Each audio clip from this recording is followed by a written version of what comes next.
We want to join our Manuel Bojorquez, who is in Melbourne, Florida, as Matthew and the eye wall of the hurricane have now continued to move north here. Manny, the images behind you tell quite a tale. That's right, and it's important to point out that even though the eye of the storm is now north of us, we're getting the back half of it, so still the effects of Matthew being felt here. As you look at the damage left behind by the onset of the storm, all over Melbourne, you're going to see things like this, branches and palm fronds that literally you can hear them crack off the trees as they fall, and then property damage like this. You can see to this fence, the door barely hanging on here by just one of the hinges.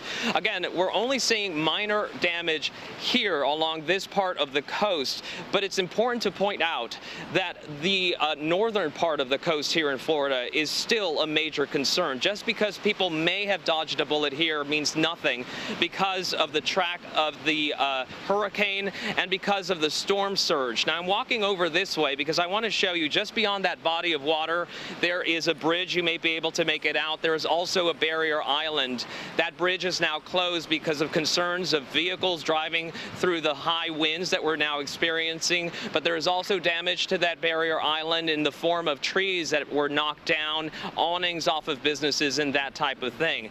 We should point out that these are early, early views of the damage here, that we haven't been able to see everything, that officials haven't been able to see everything, and it's hard to really get around when you still have winds whipping up like this and you have police and first responders who are having to block bridges and roads still before they can get a full assessment here. So we're still feeling the effects of Matthew here in Melbourne in Brevard County as the storm churns north and could have even more devastating impacts up there. Josh? And you mentioned as it does head north, you still are receiving the tail end of it. Also, Manny, you mentioned the surge to a degree. That is sometimes the hidden killer here. We've heard numbers anywhere of 10 feet of surge plus.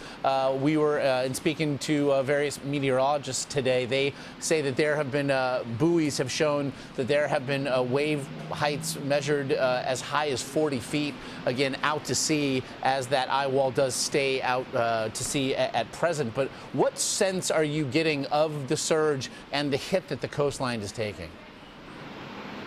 Well, just this morning, we heard Governor Rick Scott say that as the storm moves north, he believes the worst of the storm surge could still be to come in areas such as Daytona Beach, where the eye of the storm is just offshore right now. And as it moves up towards the Jacksonville area, those beaches and coastal communities on the northern part of the Atlantic coast here in Florida could be the most susceptible now to the deadly, sometimes deadly, but still devastating effects of the storm surge. And in fact, up the Georgia and South Carolina coast, you just heard Governor Haley there talk about that being still one of the biggest concerns as Hurricane Matthew continues its journey up the coast here. It doesn't seem to be such a grave concern in some of the southern areas. We just traveled up from Fort Lauderdale, where people there were not seeing the same devastating effects.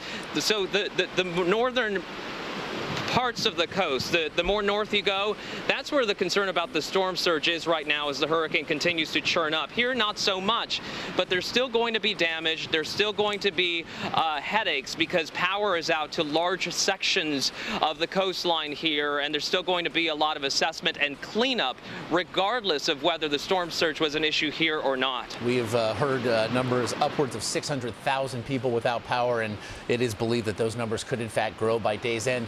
Manny, many are already lauding the initial efforts to evacuate virtually the entire eastern seaboard of Florida.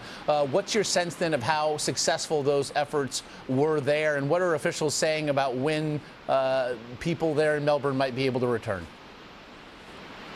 Well, that will depend county by county when they believe that things are safe. You still have many areas that, even though it doesn't look that bad, you could have power lines down, you could have traffic lights that are down. We've seen them up and down the main highway here.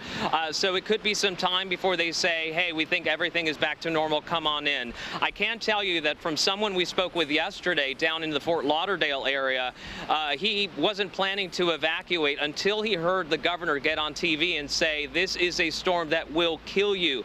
That's when he decided, okay, it's time to go. He's probably lucky right now in that the storm did not do as much damage down there, but that gives you an indication of when the governor says something like that people will heed the warning. At the same time, there are a lot of people who decided to stick out the storm in areas like this. They probably are feeling very lucky, but in areas north of us, it's still pretty much a gamble. Indeed it is. Manuel Bojorquez again with us all day here on CBSN. We do appreciate your efforts. Thank you.